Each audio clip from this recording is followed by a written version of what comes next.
ખોટું લગાડતા નહીં હો, પણ શિક્ષણ પછીનો બીજો જે મુદ્દો છે ને, જેમની હાલના સમાજને ખૂબ જરૂર છે, અને એ છે સંસ્કાર. આવનારા સમયની સૌથી મોટી જરૂરિયાત છે સંસ્કાર.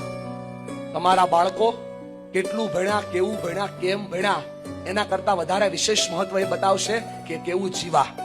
અને જીવનનો આધાર સંસ્કાર પર છે. કોરોના પહેલા શિક્ષણ અને સંસ્કાર બંને શાળા આપતી હતી, પણ કોરોના પછી એક એવું સાધન તમારા બાળકના હાથમાં આવ્યું કે જેના લીધે હવે શિક્ષણ તો શાળા આપે છે, પણ સંસ્કાર માટે તમારી જવાબદારી પણ વધી છે.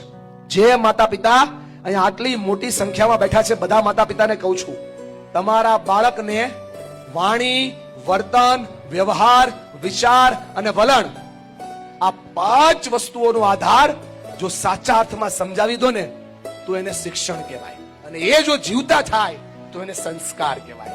આવનારા સમયમાં સંસ્કારની બહુ મોટી જરૂર પડવાની છે દોસ્તો. કેમ કે સંસ્કાર છે ને, સંસ્કાર એ મોલમાં નથી મળતા, એ માહોલમાં મળે છે.